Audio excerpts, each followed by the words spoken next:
nós vamos ter o nosso tempo agora de reflexão da palavra e nós vamos começar uma nova série e uma igreja para a cidade é o tema da série. Uma igreja para a cidade. Realmente eu acho que eu fiquei um pouco preocupado quando eu pensei nesse tema, porque parece um negócio meio distante, né? Vou falar de igreja, né?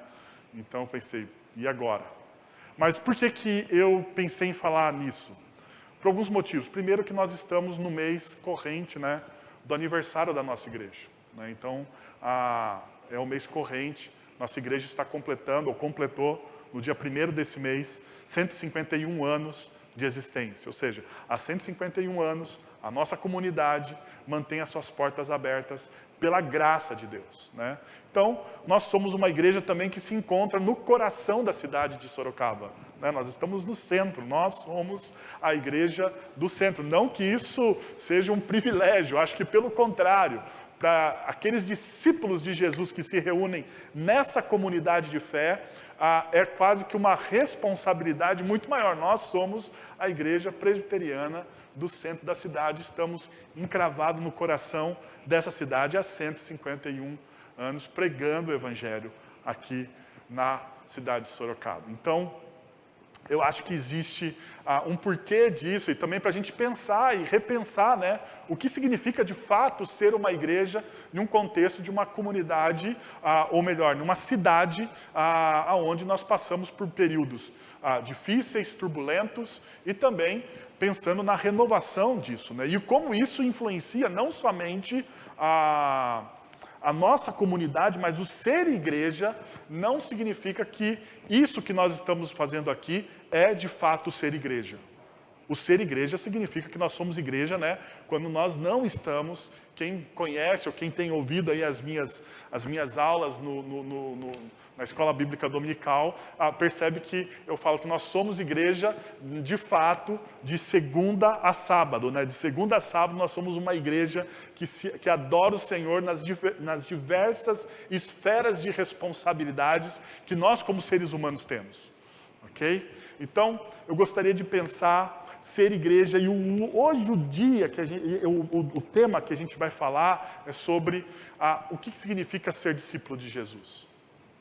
Porque, como eu disse já, ser igreja é, de fato, você ser discípulo de Jesus. É você ter um compromisso firme, um compromisso de coração, né, com a caminhada da sua espiritualidade. Então, uma coisa que eu gostaria de desafiar vocês é, primeiro, que você tenha o seu coração aberto, porque talvez algumas coisas que eu fale hoje não sejam, né, ou não sejam, melhor dizendo, não sejam muito populares, né, vamos dizer assim, porque, de fato, quando a gente estuda, né, a Bíblia com seriedade, nós vamos perceber que Jesus, ele não era uma pessoa muito politicamente correta, né, e na nossa sociedade hoje pós-moderna, o politicamente correto virou praticamente uma norma de vida, né? Uma norma de vida. Então, a gente tem que tomar alguns cuidados, mas a gente precisa ser, antes de tudo, fiel às Escrituras. Bom,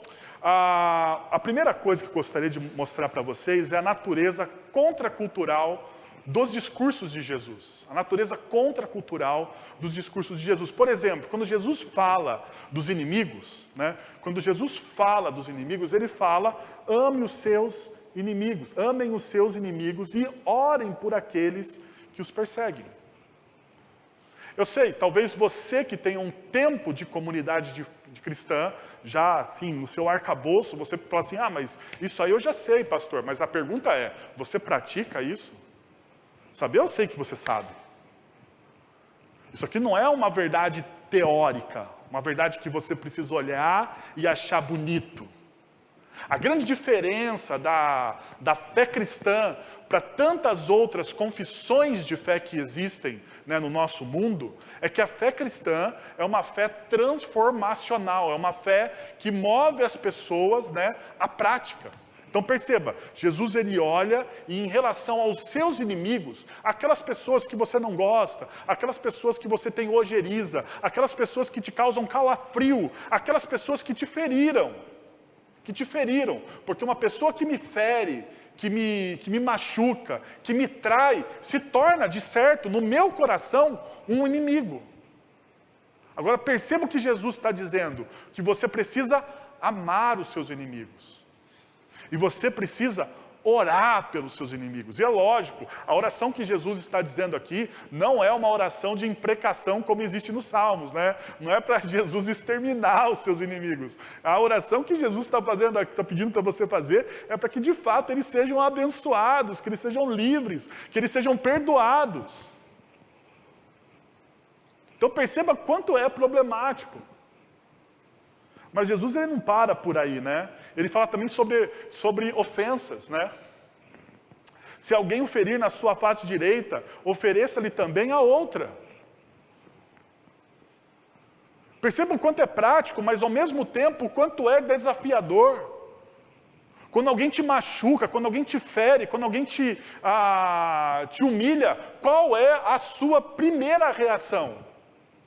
O seu instinto natural. O que Jesus está pedindo para a gente aqui é para nós sermos contra-instintivos, né? Ir contra o nosso instinto natural, porque o meu instinto natural, assim como também creio que é o seu instinto natural, quando alguém te fere, quando alguém provoca uma ofensa contra você, a primeira coisa que você faz é revidar.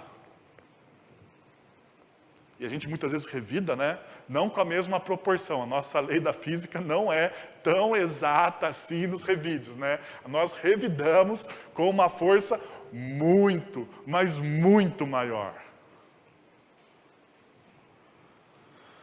Perceba também quando Jesus fala sobre liderança. Jesus fala assim: o maior entre vós, seja como o menor. E quem governa, como quem serve. Uau! Porque o fato é que nossa sociedade, né, todo mundo deseja ser servido.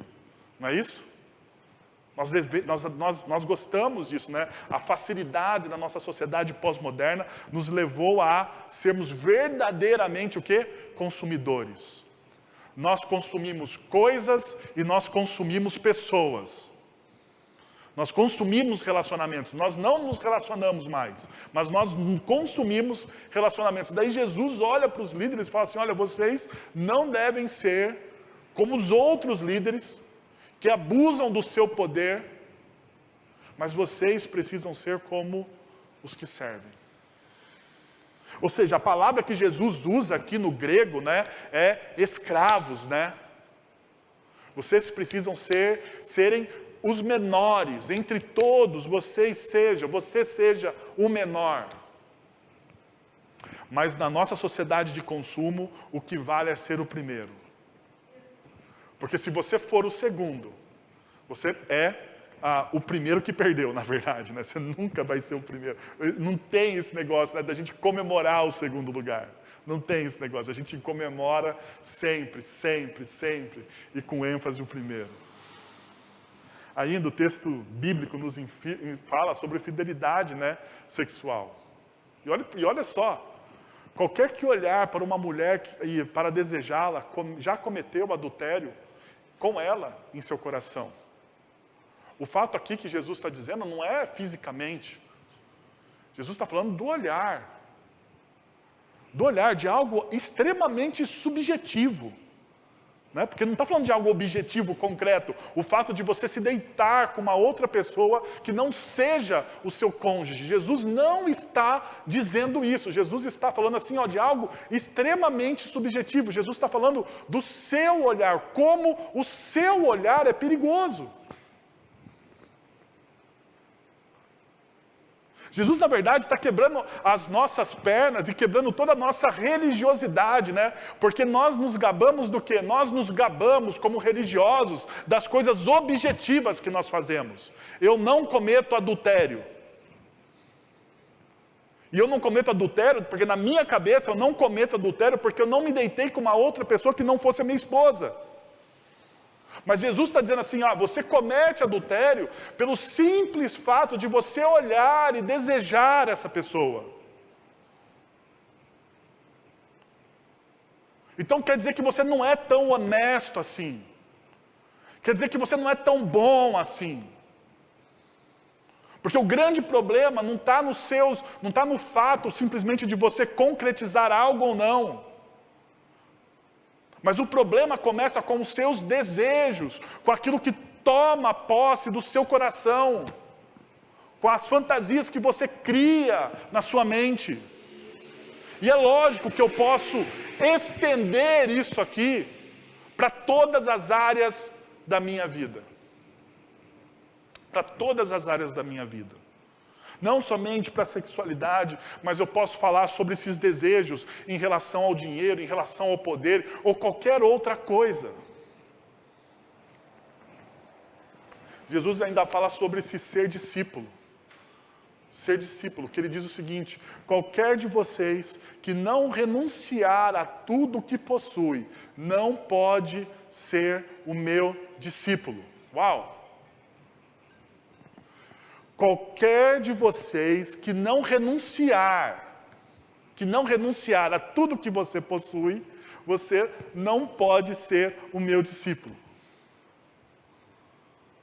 Porque o que Jesus de fato está buscando da gente é a primazia do nosso coração.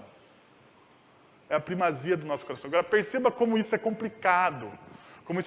Porque muitas e muitas vezes nós usamos Jesus, né? E usamos a nossa espiritualidade, usamos esse discurso de intimidade para com Deus, para quê?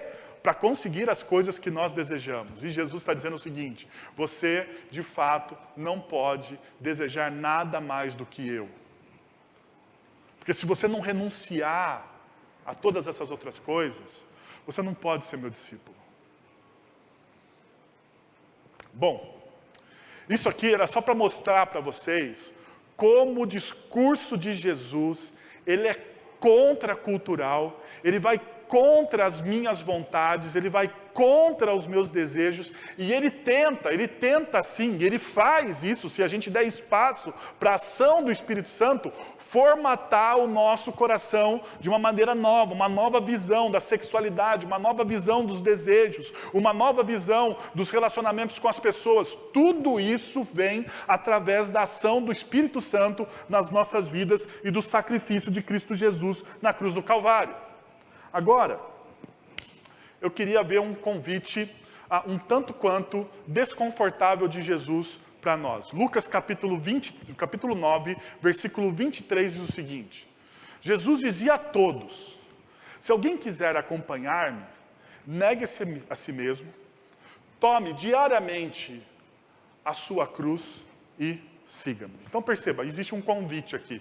Só que esse convite é um pouquinho desconfortável, né? Um tanto quanto desconfortável. Olha só, Jesus está dizendo, Jesus dizia a todos: se alguém quiser acompanhar-me, se alguém quiser vir após mim, como está em algumas das traduções, se alguém quiser vir após mim, se alguém quiser me acompanhar, negue-se a si mesmo, tome diariamente a sua cruz e siga-me.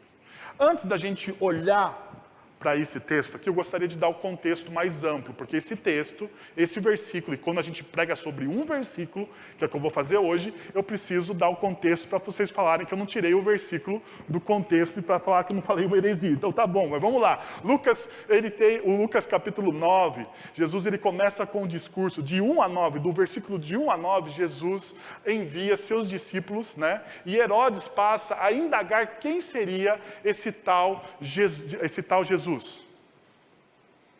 Perceba que no versículo, se você ler Lucas capítulo 9, Jesus envia os seus discípulos aos povoados vizinhos, a fim de anunciarem o reino de Deus que estava próximo. E junto com esse anunciamento, com essa anunciação do reino de Deus, o que acontece? Acontecem milagres. E isso começa a se espalhar e a ganhar forma. Então, de repente, Herodes, um dos governantes daquela época, chega e fala assim: mas quem que é esse Jesus? O que está acontecendo? Porque alguma coisa está acontecendo. Então perceba, primeiro momento do capítulo 9, você tem o envio dos discípulos e uma indagação de um governante. Ok? A indagação do governador Herodes da região ali. Então ele faz essa indagação e isso é altamente importante dentro do contexto. Lucas capítulo 9, versículos de 10 a 17, diz o seguinte: quando os discípulos retornaram, Jesus multiplica os pães e peixes. Então, a partir do versículo 10, existe a multiplicação dos pães e peixes. Jesus alimenta uma multidão de mais de 5.000 pessoas, porque naquela multidão, contando, tinha 5.000 homens. Não se contava